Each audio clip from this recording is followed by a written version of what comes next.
사실 이 방송 하면은 댓글들에 분명히 악의적인 댓글들 많이 달릴 겁니다. 선생님 그거 왜 무슨 근거가 있나요? 아주 화를 내시는 분들도 있고 협박조의 글들도 있는데,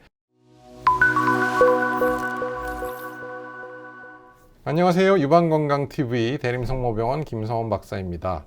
오늘도 유방건강TV 찾아주신 여러분 감사드립니다. 이제 유방건강TV도 거의 막바지에 이르렀고요. 한 3편 정도가 지금 남았는데 끝까지 시청해 주시면 감사하겠고요. 구독, 좋아요, 알림 설정까지 꼭 부탁드리겠습니다. 여러분 그거 아시죠? 유방건강TV 시청해 주시면 얻어진 광고비를 통해서 저희가 환우분들께 기부하고 있습니다. 많은 시청 바라겠습니다.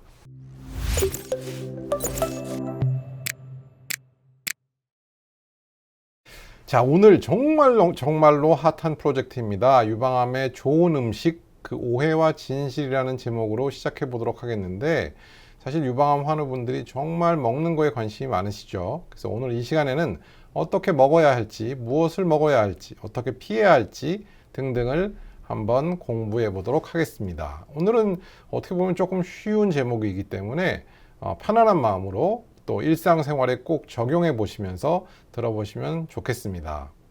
깜짝 퀴즈 이벤트 있는 거 아시죠? 굉장히 많은 사연도 있고 재밌는 일도 일어났었는데 오늘은 미리 준비해 놨습니다. 미리 준비해 놨기 때문에 그 질문에 대한 답변을 댓글로 달아주시면 일주일 안에 한 분 추첨해서 선물 드리도록 하겠습니다. 유방암 희망 프로젝트 보이시죠? 제가 지금 읽어드리고 있는 책 한 권을 한 분께 추첨해서 보내드리도록 하겠습니다. 자, 그러면 유방암 발병을 낮추는 식습관 무엇이 있을까요? 라는 주제인데, 기본적으로 유방암을 완전히 예방하는 식습관은 없다가 맞습니다. 왜냐? 우리가 여러 가지 식습관은 유방암의 위험인자, 잘못된 식습관은 유방암의 위험인자이긴 하지만, 그러면 이렇게 먹으면 유방암이 안 생긴다? 그런 일은 없죠. 그렇기 때문에 지금 말씀드리는 것들은 어떻게 하면 위험을 조금 낮추는 그런 행위다라고 이해하시면 되겠고요. 어떤 좋은 음식을 찾아 헤매기보다는 좋지 않은 음식을 피하는 방법이 사실 최우선이라고 하겠습니다. 또 저희가 유방암을 예방하는 음식들을 이렇게 소개를 해드리면 어떤 분들은 유방암에 이미 걸리신 분들이 그런 음식을 섭취하게 되면 유방암이 치료된다라고 잘못 이해하시는 분들도 있으신 것 같아요. 유방암을 예방하는 음식이 유방암을 치료하는 음식과는 다르다라는 것을 꼭 머릿속에 기억해 두시면 좋겠습니다. 항암식품, 면역력 강화식품이라는 광고들을 상당히 많이 보실 텐데 사실 항암 치료를 하는 음식 없죠. 또 면역력이 강화된다고 또 그런 음식도 없을 뿐더러 면역력이 강화된다고 해서 유방암이 예방되거나 치료되는 거 절대 아닙니다. 지난번에 말씀드렸던 것처럼 운동이 면역력을 강화시키는 유일한 방법이다 라고 말씀드렸죠. 그래서 이런 광고 문구에 너무 현혹되지 마시기를 꼭 부탁드리겠습니다. 자, 좋은 식습관에 관한 상식이라고 제가 써놨죠. 굉장히 상식적인 수준입니다. 뭔가 대단한 내용이 있는 것은 아니고, 그렇기 때문에 우리가 그 내용을 들었을 때 이건 별거 없네 라고 생각하실지 모르지만 그 별거 없네 따라하기 사실 쉽지 않은 것이죠. 첫 번째, 당연한 얘기입니다. 기름기 많은 음식, 가공육, 햄이나 소세지 이런 거 피하자. 이런 게 좋지 않다는 거 모르시는 분 없겠죠. 그래서 하지만 기름에 튀긴 음식, 또 소세지나 햄 같은 그런 가공되어 있는 음식들은 좀 피하는 것이 좋겠습니다. 또 어떤 분들은 유제품을 과다하게 섭취하거나 거꾸로 유제품을 절대 안 드시는 분들도 계신데, 사실 우유 한 잔, 두유 한 잔, 두유는 유제품은 아니지만 우유를 못 드시는 분들은 두유 한 잔, 또 치즈 한 장, 이 정도는 절대 문제가 되지 않습니다. 그렇기 때문에 유제품을 과다 섭취도 안 되고 과소 섭취도 안 된다. 이 정도는 먹는 거 나쁘지 않다라고 말씀드리게 있고요. 면역력을 키우는 방법 절대 특정한 음식이 아닙니다. 운동, 땀나게 운동, 정기적으로 일주일에 5회 이상 30분 이상 땀나게 운동하는 것이 가장 좋은 방법이다 라고 기억해 두시면 좋겠습니다. 채소는 충분히 섭취하는 것이 좋은데요. 채소만 드시는 거 문제 있습니다. 고기를 절대 안 드시고 채소만 드시는 것은 절대 금물이고요. 왜냐하면 단백질 섭취를 못하기 때문에. 또 어떤 분들은 채소를 좀 많이 먹기 위해서 즙을 내서 일본 말이지만 액기스를 만들어서 드시는 분들 계십니다. 녹즙. 결코 권장하고 싶지 않습니다. 기본적으로 비타민이 많이 파괴가 되고요. 또 그렇게 너무 과량의 녹즙을 드시게 되면 간에도 부담을 줄 수 있기 때문에 식사와 함께하는 채소 충분하다고 저는 생각합니다. 또 어떤 분들은 비타민을 굉장히 고용량으로 드시는 분들이 계세요. 1000ml짜리 비타민을 하루에 3번에서 4번 드시는 분들도 있으신데 너무 고용량의 비타민 C를 섭취할 경우에 이런 것들이 우리가 항암을 위해서 먹고 있는 타목시펜과 같은 그런 호르몬 억제제의 효과를 떨어뜨린다고 합니다. 그렇기 때문에 고용량의 비타민C를 상복하는 것은 굉장히 큰 위험이 될 수 있다라고 말씀을 드리고요. 어떤 분들은 홍삼, 어떤 분들은 무슨 특정한 미나리 줄기, 미나리 뿌리 이런 것들 드시는 분도 많으신데 어쨌든 한약을 포함해서 과용량을 드시게 되면 간에 무리가 갈 수 있다. 꼭 기억해 두셨으면 좋겠고요. 술, 하루 한 잔 정도는 괜찮다라는 얘기도 있지만 사실 그렇지 않고요. 술은 한 잔도 좋지 않다고 합니다.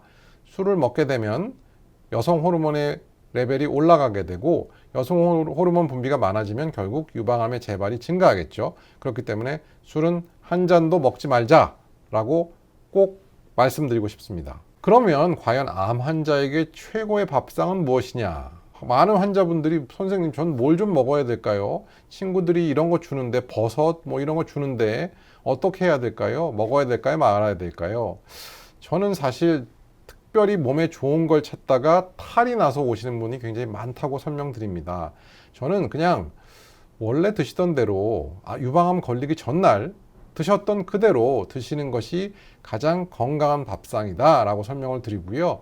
너무 좋은 거 찾아 헤매지 마시고 특히 가족이나 친지분들이 이런 좋은 것이다 라고 선물을 주는 경우가 많은데 저는 그냥 마음만 받으시라 라고 설명드리고 꼭 드시지 마시라 라고 저는 설명을 드리고 있습니다. 가장 좋은 것은 균형 잡힌 식단이다.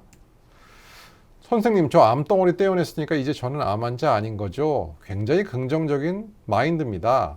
암 떼어냈으니까 암 환자 아니죠. 물론 재발할 수는 있지만 그렇다고 내가 그냥 나는 암 환자라고 낙인을 찍어서 도장을 딱 찍어서 그렇게 사는 것은 굉장히 큰 스트레스로 다가오고 스트레스는 또 유방암을 재발을 일으키겠죠. 그래서 암 재발을 늘 경계해야 되고 또 암 재발에 대한 추적 관찰이 필요하지만 나는 늘 암 환자다라는 것을 너무 의식하는 것은 오히려 좋지가 않고요. 과거에 드셨던 대로 균형 잡힌 식사를 하는 것을 권장해 드립니다. 그러면 과연 상식, 아까 상식이라고 지식이 아니고 그냥 상식을 말씀드렸는데 과연 상식적인 식사는 무엇이냐?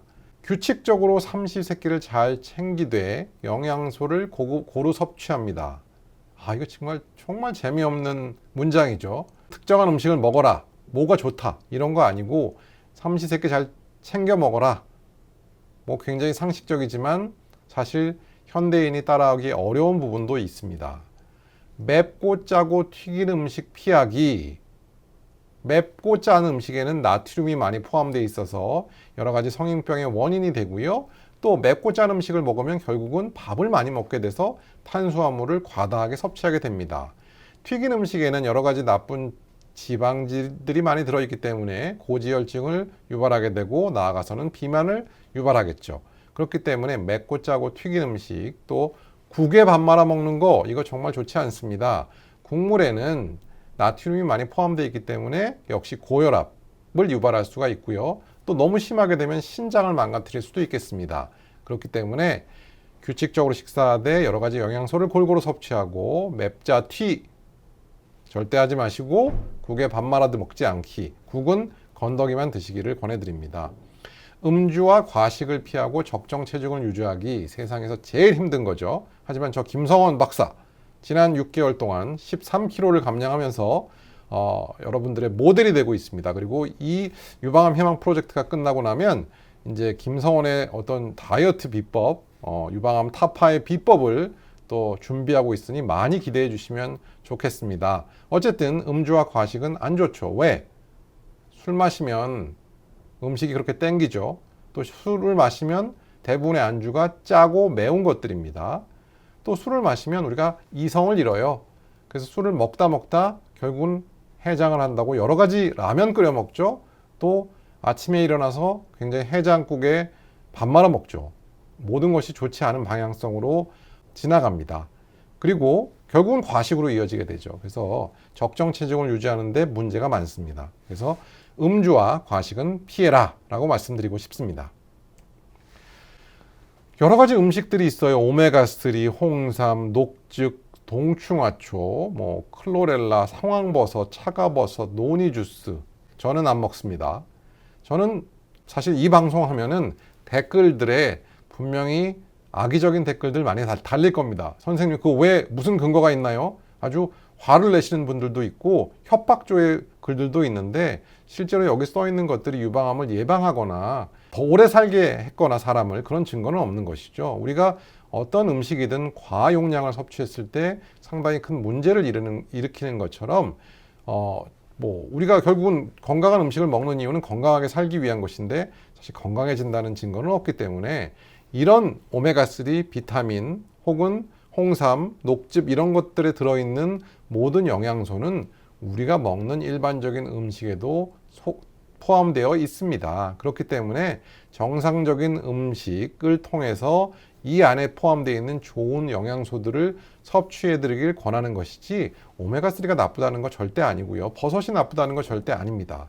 그렇기 때문에 어떤 특정한 영양소가 많이 들어있는 음식은 실제로 어떤 사람들한테는 독이 될 수 있다. 노니 주스 드시다가 간 수치 올라가시는 분들, 또 녹즙이나 홍삼 드시다가 간 수치 올라가시는 분들도 상당히 많으시다라고 말씀드리고 싶고요. 제발 협박조의 댓글 달지 말아주시면 감사드리겠습니다. 여기서 잠깐! 오늘은 깜짝 퀴즈 잊지 않았습니다. 오늘 제가 여기다 써놨거든요. 오늘 깜짝 퀴즈는 좀 쉬운 거죠. 지난 시간에 저희가 성관계에 대한 말씀을 드렸는데 부부간의 성관계 회복을 위해서 할 수 있는 여러 가지 방법들이 있습니다. 그들 여러 가지 방법 중에 한 가지만 주관식으로 쫙 써주시면 댓글 달아주시면 한 분 추첨해서 유방암 희망 프로젝트 선물로 보내드리도록 하겠습니다. 붉은 고기가 유방암에 좋지 않다. 붉은 고기 안에 여러 가지 철들이 포함되어 있는데 헤모글로빈이라는 혈색소 안에 철이 포함되어 있는데 그게 유방암을 재발을 일으킨다라고 일부 연구 결과가 있긴 하지만 사실 대규모 연구에서 그런 연구 결과가 있지는 않습니다. 물론 붉은 고기 혹은 꽃등심 이런 것들을 많이 드시는 것이 건강에 좋지는 않겠지만 단백질을 섭취하는 것이 결코 나쁜 것은 아니고요. 유방암 치료를 위해서 또 유방암을 이겨내기 위해서 단백질 섭취는 필수적인 것이죠. 그래서 붉은 고기 나쁘지 않고요. 하지만 붉은 고기뿐만 아니라 닭가슴살이라든지 생선 혹은 두부 이런 것들을 통해서 단백질을 충분히 섭취하는 것은 여러모로 도움이 된다라고 말씀을 드리고 싶고요. 커피, 사실 어떤 일부 연구에서는 커피가 유방암 재발을 예방한다라는 그런 효과도 있습니다. 그런 연구 결과도 있는데 저는 개인적으로는 커피를 마시게 되면 위식도 역류가 심하게 일어납니다. 그래서 커피를 요즘은 거의 안 마시고 있고요. 또 커피를 마셨을 때 커피만 마시기가 어렵죠. 보통 달달한 쿠키나 혹은 케이크를 같이 먹게 되는데 결국 이런 것들이 또 유방암에 안 좋은 그런 영향을 미치기 때문에 저는 요즘 어쨌든 커피와 술을 끊고 살고 있습니다. 아주 특별한 경우를 제외하고는 먹지 않는다. 여러분들 기호식품이기 때문에 저희가 특별하게 말씀드리기는 어렵지만 몸에 맞지 않는 경우 너무 과량의 또 카페인을 섭취하는 것은 숙면에도 방해가 되기 때문에 너무 달지 않게 부드럽게 해서 연하게 해서 한 잔 정도 드시는 것이 저는 좋다고 생각합니다. 콩, 굉장히 많은 연구가 있죠. 또 브라카 유전자의 변이가 있으신 분들은 콩을 섭취했을 때 유방암의 위험이 줄어든다. 그런 연구 결과도 있는데 콩은 유방암에 좋은 음식으로 알려져 있습니다. 하지만 콩에는 이소플라본이라는 여성 호르몬 에스트로겐과 유사한 물질이 들어있는데 이 이소플라본이 너무 과량으로 섭취하게 되면 유방암을 일으키는 그런 역할을 하게 됩니다. 그렇기 때문에 콩을 드시는 거 좋고요. 뭐 한 숟갈 정도 콩밥을 드시는 거 당연히 좋고요. 두유 좋죠. 하지만 너무 과량, 그냥 한 잔의 두유 정도, 한 모의 두부, 뭐 된장찌개 안에 들어있는 두부 좋지만 너무 과량을 섭취하시진 마시라고 설명드리고 있습니다. 특히 콩이나 청국장을 가루로 만들어서 뭐 우유 같은 데 섞어서 드시는 분들도 있는데 저는 별로 권해드리고 싶지는 않습니다. 석류, 제가 과거에 석류에 관한 영상을 찍어서 많은 분들이 막 지방에서 선생님 석류 먹어야 되나요? 하고 막 전라도에서 올라오는 경우도 있었는데 석류에도 마찬가지로 에스트로겐 유사 물질이 있어서 적은 용량에서는 유방암을 예방할 수도 있고 또 여성 호르몬 유사 물질이어서 뭐 갱년기 그런 증상들을 조금 완화시켜 줄 수 있다라고 되어 있는데 석류도 알약이나 혹은 즙으로 되어 있는 것들은 과량 섭취했을 때 어떤 증상을 나타낼지 알 수 없습니다. 오히려 유방암의 위험을 증가시킬 수 있기 때문에 뭐 과량 섭취했을 때는 그렇기 때문에 석류를 과일로 드시길 권합니다. 약으로 드시지 마시고요. 뭐 맛있게 과일로 드시는 것은 당연히 좋을 수밖에 없고 그렇게 많이 먹을 수는 없기 때문에 저는 석류는 과일로 드셔라 라고 말씀드리고요. 또 다시 한번 부탁드립니다. 악의적 댓글, 협박 사양하겠습니다. 자, 음식에 관해 정리하자면 하루 세 끼 골고루 단탄지비, 단백질, 탄수화물, 지방, 비타민 등등을 골고루 드시라. 그 중에서 단백질을 조금 위주로 드시게 돼. 왜냐하면 대한민국 한국인들의 식습관에 단백질이 좀 적어요. 서양인들에 비해서 탄수화물이 좀 많고 그렇기 때문에 단백질 위주로 식사를 준비하고 탄수화물을 조금 줄이고 지방을 줄이고 야채를 함께 많이 먹게 되면 상당히 좋은 식사라고 저는 생각을 하고요. 맵자 튀국 피하기, 맵고 짜고 튀긴 거, 국에 밥 말아 먹는 거 피하기, 맵자 튀국 피하기 꼭 기억해 두시면 좋겠습니다. 그리고 채소 많이 드시는 거 좋죠. 비타민 약으로 고용량 드시지 마시고 신선한 채소를 많이 드시는 걸로 건강한 비타민을 섭취하시면 좋겠습니다. 그리고 마지막으로 운동하기, 유산소 운동, 땀나게 운동하는 것, 그 다음에 근력 운동, 여러 가지 칼로리를 우리가 기본적인 대사를 올리는데 굉장히 중요하겠죠. 기초 대사량을. 그래서 사실 이 한 장의 슬라이드에 음식에 관해 모든 것이 정리되어 있습니다. 하루 세 끼, 단탄지비 골고루 먹기, 맵자 튀국 피하기, 신선한 채소 과일 먹기, 그리고 유산소 근력 운동 하기. 정리하자면 이렇고요. 이거 열심히 하시면 유방암도 예방하거나 재발을 또 방지할 수 있습니다. 다음 시간에는 재발, 유방암 환우분들이 제일 싫어하는 단어죠. 재발, 조기 발견을 위해 꼭 필요한 정기검진이라고 제목을 달았습니다. 재발하면 안 되겠지만 재발이 일어난다면 당연히 조기에 진단하는 것이 무엇보다도 중요하겠죠. 그래서 재발에 관한 정기검진을 다뤄보도록 하겠습니다. 질문과 답변 Q&A 카카오톡 채널과 유튜브 댓글을 통해서 받고 있습니다. 많이 물어봐 주시면 또 즐거운 마음으로 답변 드리도록 하겠습니다. 유방건강TV 오늘도 벌써 마지막 슬라이드네요. 감사드리고요. 구독, 좋아요, 알림까지 그리고 끝까지 시청해 주신 여러분께 다시 한번 감사드리겠습니다. 감사합니다.